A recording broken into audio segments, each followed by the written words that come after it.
the Geek Patrol podcast. I'm Cruz, and I'm here today with He's Jesse massaging his face. and Jarrett's, I'm Chris. Chris. Garrett's face. Chris. My face is not there.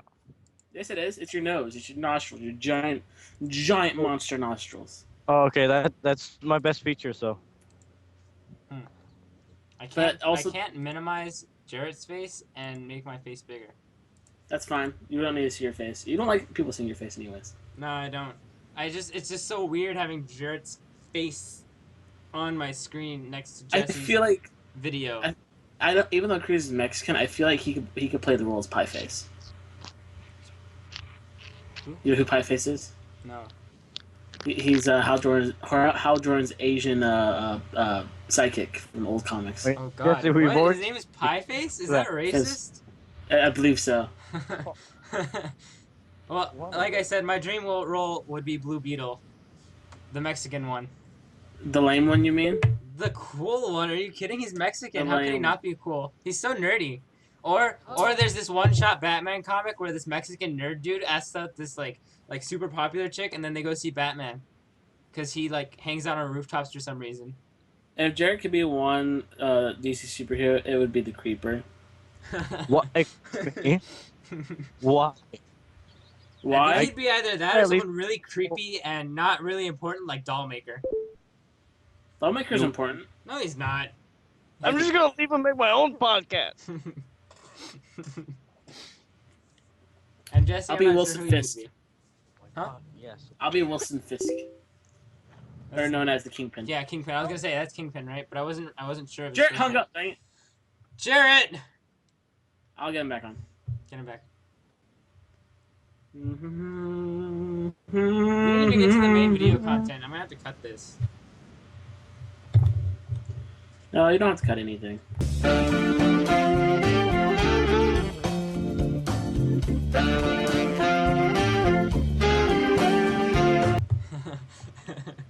Especially not that. Keep it in. Keep it all in. Oh, Donny boy, the pipes, they're calling. Why does it say the pipes are calling?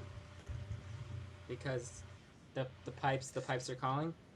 Does Because even the churches pipes play isn't like pipe organs, flutes? and they're moving towards the church. Here, I'll put my glasses off so I can't see you, but my glasses don't like glare. No, the glare was fine, dude. Don't worry. I can put my glasses on if it makes you more comfortable. I just popped the lenses out of my glasses. Can you really? I could if I wanted to, but that doesn't make me That's get it not back a in. good idea. You want me to put my glasses on? What? You want me to put my glasses on? It's up to you. That was really, really attractive, my burp right there. That was. Are you sure you don't want me to cut it? No, don't cut it. Leave it in. So, let's just kind of ignore Jarrett for now. Yeah, we'll ignore him. He's walking, so, I mean, he's not... Yeah. You can't even see my glasses. Like the You little... can. You can. Well, for me, the thing is so small. Like, you know your little camera down here at the bottom? I mean, that's what Yes. I look like, so I can barely see my face. But Let's just talk about Whiplash, so we can get to the video, Yeah. put it away. yeah, and And have I can content to upload it post. tonight. I can upload it Yes. tonight. Okay, so Whiplash. I want to wait for Jarrett. No, we'll just screw Jerry. He's he's on a date, and he won't talk. Well, initial reaction, it was really good. I thought it was, I thought that it was I mean, I kind of have a lot of experience with overbearing music teachers. I've been in music tech for a couple of years, and I've seen, how music teachers tend to act. They do definitely push people. I think it's a little, not to say that the movie was super realistic. It was just it was over exaggerated. The movie's probably super realistic when it comes to the relationship between the two. I just don't think you've ever experienced that kind of Are you kidding? level of perfection. Yeah, Are you kidding? I am not kidding. Are you I kidding? am not kidding. Like I mean, I haven't had it firsthand, but I've definitely, like I said, I've been in music tech for a couple of years. You know, you see things. You see the conductors getting angry. You see the marching. What are they called? Drill captain. No, drill captains. You see them getting upset. You know, almost everyone who's at the top of their position, as far as drill team goes, or as far as marching band conductor goes, or even just the music teacher in general, as far as they go, they definitely push people to their limits as best as they can, but they in the movie he says there is no line, but there's definitely a line. Um, in real life, I've But for noticed that someone like him, there could not be a line for someone like him.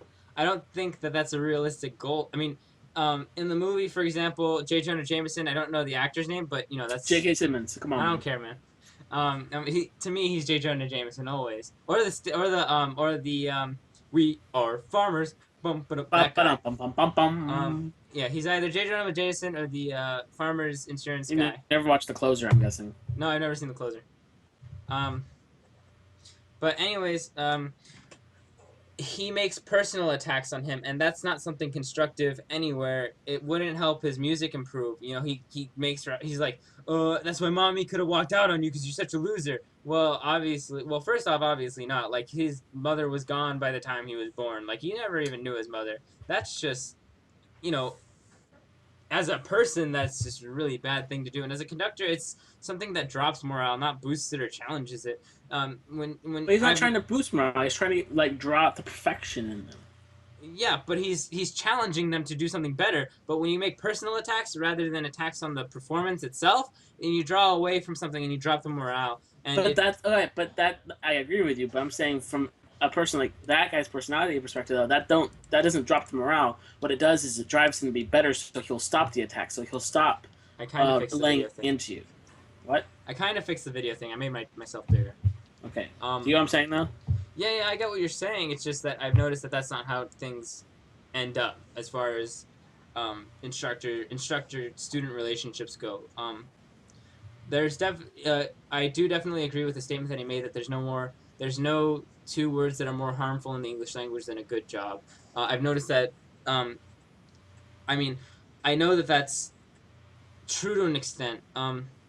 If your team outperforms everyone else, you want to say good job, but it could have been better, and you start criticizing from there. You say overall good job, and then you start picking things out, because if you say it's not a good job and you just start throwing things at people, you don't know how you did, gauging yourself. You don't know if you did better or if you did worse. He never even says you did well or you did poorly. He just kind of, you're out or you're in, or you're in the position or whatever it is, and that doesn't work because you can't gauge yourself on anything but yourself. And like they showed in the movie, a lot of people are underconfident with what their abilities are or what they are unsure of because he's so overbearing or even too overbearing. I guess I can agree with you on that, but I still think the character of J.K. Simmons was, I mean, probably a little overplayed, but I think there's people out there just like him. Yeah. And Yeah, they there go definitely that is. far. I think they go that far. I don't know about that far because there are teaching laws. You can't curse at students as much as he Froze did. on me. He froze on me, Cruz. Oh, well, I said that there are definitely teacher laws that prevent you from cursing that much at students or physically trying to harm students that really wouldn't fly in any professional environment, because at this point in college, you're a young adult, and even though there is a respect for the music teacher more than I would say any other teacher, you respect your music teacher. We see teachers get away with so much, though, even though there's rules. Right, but then there's also teachers who get away with less. And Yeah, but I'm just saying, someone with his stature probably would get away with more. That's debatable, but we really don't have something to show that. There's no actual evidence that we could pull that from. But now, all right, are we doing full spoilers? I feel like we should, because there's stuff I want to talk about. Yeah. Because spoilers are what really made this. I mean, there's really no way to gauge this movie because there's nothing else like it very much except for maybe. I mean, as far as the message goes, or as far as the storyline goes, maybe Birdman would be something similar, but not even. Anyway, on the same level. let's jump to one of the first big scenes where he's drumming so hard he's wearing his hands into blood, he's just his hands are bloody and he can't play because they're so bloody. Yeah, what do you think about those types of scenes? I thought they were actually very realistic. As far as musicians goes, there's always accounts of, Jimi Hendrix, for example. They said that all he would do was play his guitar. He always carried it with him. And in his early days as a child, he had a very poor family environment. He grew up in a very underpowered area. He got his guitar, I believe, on donation, some way, shape, or form of a donation. Like he got it from a stranger or something. Anyways, but they said that when he first started playing, he would play until his fingers bled or they tore apart. And in some musical performances, some of the best concerts on earth, you've seen the guitar players and the drummers, they're bleeding from their hands. Yeah, yeah. Just um, it's very realistic. I don't know if the pain on his face was believable. He kind of just went. He kind of made like, you know what I mean? Well, yeah, but he's just trying to push through, so he's not gonna like sit there and cry. Yeah, yeah. I mean, yeah. But I was just saying it was kind of funny sometimes that it was a little What about the scene unrealistic. where what were they playing? They were doing a halftime swing, right? Yeah, And none of the three could get it right. yeah. What do you think about that? I thought that was actually one of the most realistic scenes in the movie. Um, I've seen it where teachers will not lose it, but they are willing to take the time from the entire class or lesson and say, you know what, everyone stop, we need to fix this. And they will get very critical with people. It hasn't ever happened to me, thank God. But my music tech teacher was very critical on things that we needed to record. Um, he wouldn't curse, but he'd be like, "Are you serious? Are you kidding? Are you, like, what are you not grasping? Like, what is the concept you're not understanding? It's very simple." Um, and usually it was. I mean, not to say anything or bash people. I'm not going to say names, but some of the students that were in his class, it was like just something that they took. They had no musical experience, and they didn't have any technological experience. They had no clue what they were doing. They were just kind of hitting buttons, seeing what worked. Um, and that's not his fault for not realizing that. Sometimes it just happens. When you're a teacher, you expect people to come into your class wanting to take your class, not just the administration pushing students who don't have any other options into your class. But he definitely stopped the class sometimes, and he would say, if you're working on a personal project, go work on that. I need to handle this. He would never say take a break. Take a break is not something that teachers typically say, especially music teachers. They say work on something else while I deal with this. That part I was kind of confused at. He's like, take 5, go drink some water, take an hour. But realistically, a music teacher would not say take an hour or take 5 or go to drink. Well, get a drink of water, take 5, yes, but not take an hour or just have them doing nothing like they showed them. Like this one guy was like, ugh, and one person was like sleeping, one person was pacing back and forth.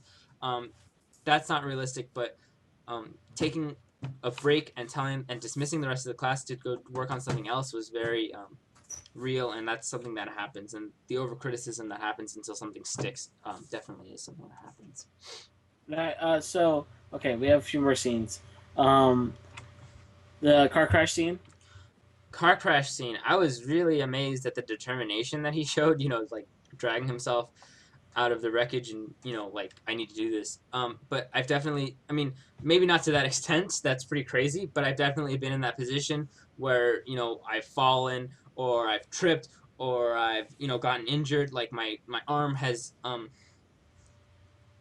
uh I got okay. So there are these mic stands that we have, but they're like some 20-25 feet tall and they weigh Yeah. around 100 pounds. I've had them been dropped on me and it'll hit my shoulder, but I still have to carry. Like you want to improve or be perfect with your performance, and I've carried like almost the entire um, like the biggest speakers we have. I've carried those with that shoulder injury.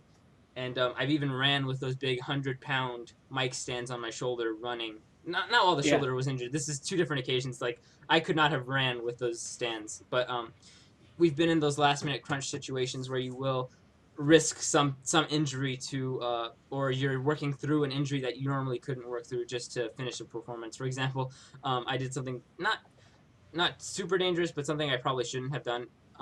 I I I was so worried about our performance that one of the mics wasn't working that I kind of was running through things and I noticed one of the mics wasn't working. And I wasn't sure where the power was, whether or not the power was plugged in. And I had one of my friends who I'm very comfortable with working with, and I know he knows his stuff. And I ran over and I said, I'm gonna unplug it and replug it in. And Mm-hmm. as I was unplugging it, I realized, what if he doesn't turn off the power? And that's something that's very important because that can kill you. That's a lot of power going through the microphones. And luckily, he turned off the phantom power, and I was fine. But you get so involved that you not necessarily make mistakes, but you're willing to risk something else happening to you personally for the show to go on per se. So in that sense, it was kind of realistic, but also kind of reminded me of Catcher in the Rye, kind of. I've You know never what I read mean? it. You never read it? Okay, never. Mm-hmm. Mm. Okay, well, there's a few more things I want to talk about. Let's back up a bit and talk about his relationship with the movie The the movie cashier. Nicole. Nicole was Yeah, her name. I think it was Nicole. You watched it more recently than I Yeah, yeah, have. yeah, I watched it yesterday. I Now, think I think that as a movie device, it worked really well. Jarrett disagreed. Jarrett said that it was unnecessary, but it also showed how I think how our main character isn't exactly right either. yeah, he's kind He's of he's he's an off personality. yeah, he's not necessarily thinking straight, and he's kind of delusional in a way. Hmm. Um, I think that as Also, far as no, you go. no, I was gonna go into really long, so you Well, go I was gonna first. say also, how about the dinner scene with the family too? I thought we might want to talk about Oh, those. okay, I'll go into my tangent first then. I thought that in movies, other than apart from um, apart from Whiplash, I said like in my mind I said whip bang, and I was like that's not an actual, that's not the name of the movie. So, No. anyways, but movies aside from Whiplash that deal with perfectionism and people who will become absorbed with something, they often show them tantruming or some other way of their life falling apart, like committing Yeah. suicide or just so many different things going wrong. They start falling apart for some other reason. Other than this movie, Beautiful Mind, for example, they show that he's starting to lose control of his schizophrenia by showing him um, leaving the baby in the bathtub, and he's like, "Oh, what was his fake roommate's name? Charlie." Charles. His name was Charles, and he's like, Charles was watching the baby, but the baby was in this filling bathtub, and that was how they showed him losing control. But in other movies, they show people, having tantrums, crying, long, like 5 minute scenes of them smashing stuff and like throwing stuff on the floor. In this one, I Hmm. think that was epitomized in the girlfriend. That him breaking up with her and that whole scene of him just like it's not going to work out. We're going to start resenting each other. I want this to be a clean break. Um, that whole mentality was him falling apart. And they did show a few scenes where he's kind of upset with himself or he's punching something, but they're not long, drawn out 5 minute scenes of him losing it. Because losing it doesn't happen all in one 5 minute anger rage, and then Yeah. you realize that you need to change. It does happen in that long span of time. I think it was like a year or something that this movie takes place in a span over. Um, and Um. just the deterioration is shown very well. Now the dinner scene shows also his egotistical side. I don't think it shows his egotistical side. Actually, I think it shows more of a desire to be recognized as a musician and not taken as a joke. But Um, then he goes and says what his cousins do as a joke though too. um, yeah, but it's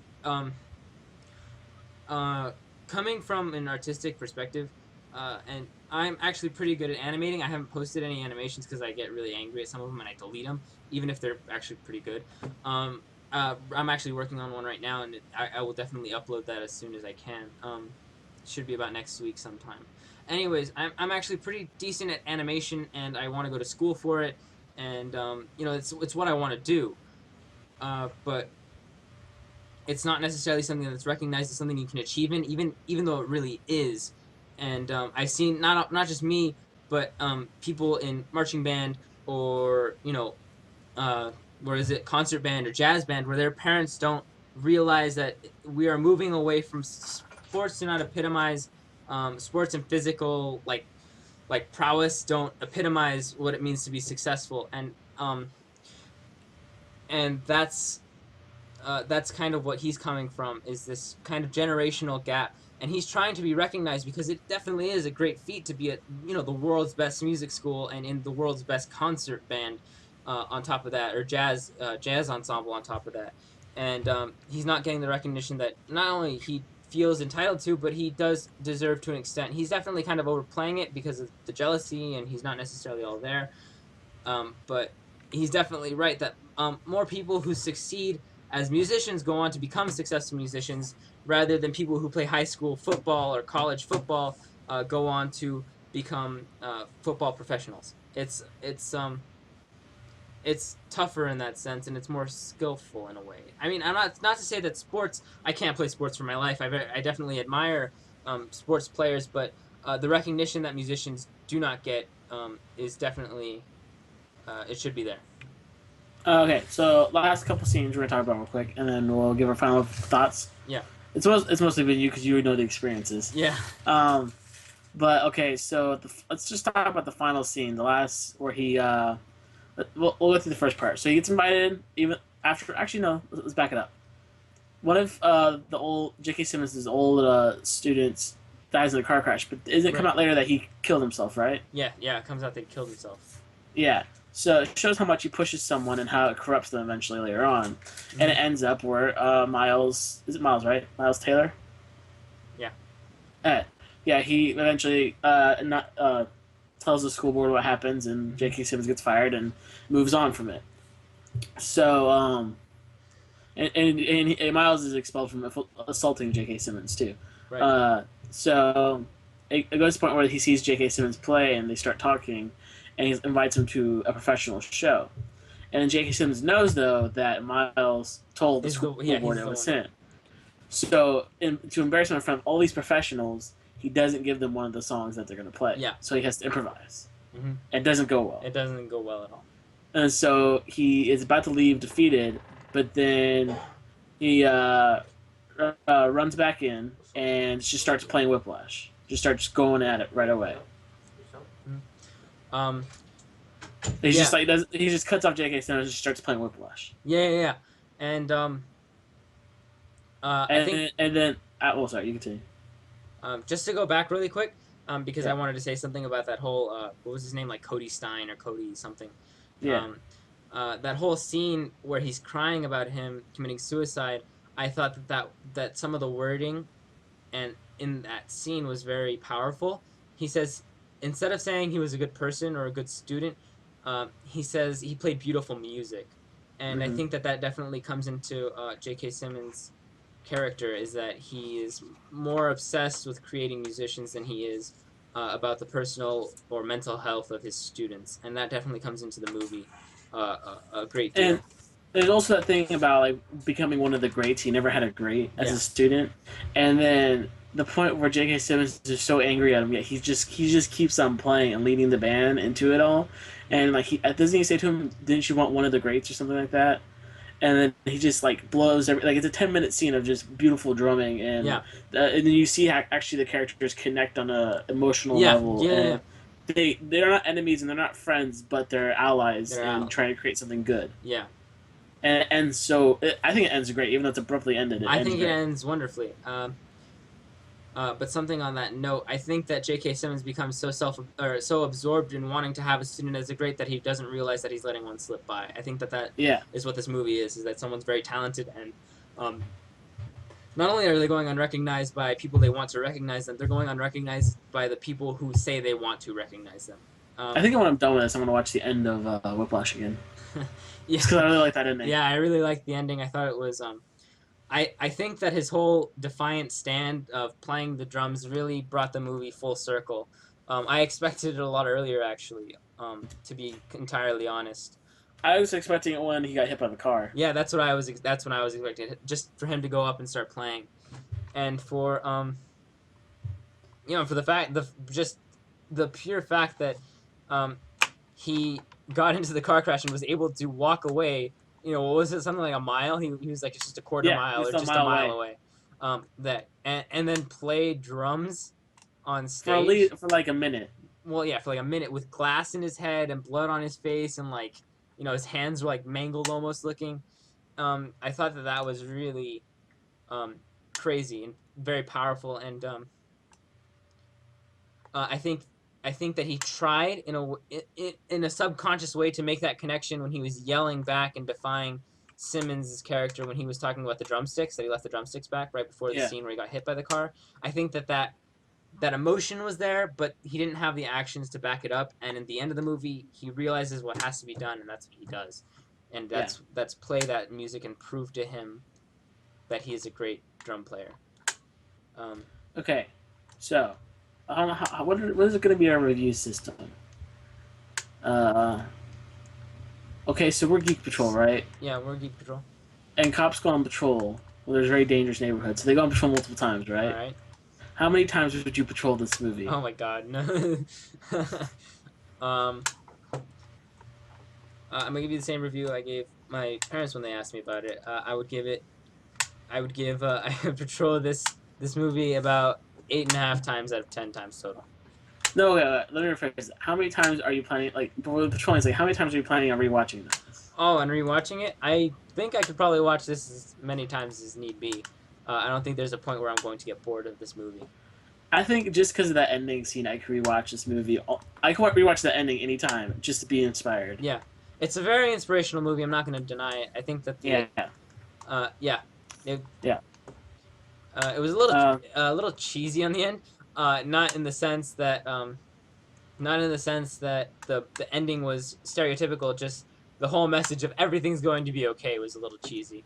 Well, everything technically, if you work at it, everything will be. Yeah, okay. everything will be okay. Okay, but I just thought it was presented uniquely, but the message itself was rehashed and redone. I want to ask you a question though. There's two really bummer scenes to me in this movie, And what are those? and I want to know one really bummer scene actually, and I want to know if you agree. The scene where he calls up what's her name? Nicole. Is Natalie? Nicole. Nicole, and she has a boyfriend now. Yeah. I was like, oh man, I was hoping the romance would be real. I thought But I mean, it's life. that he you couldn't break something off, and you come back and it's gone. Like that's realistic. Yeah, I thought it was a serious bummer. I mean, I felt for him. I mean, I really did.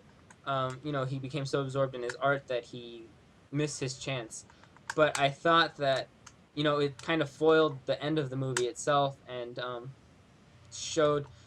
It kind of recovered that not everything is necessarily going to be okay. There are going to definitely be mistakes that you can't fix if you become so blind to your work that you lose sight of your personal life or whatever. I thought that the fact that he couldn't get back together with her was great, but I was very disappointed that he couldn't.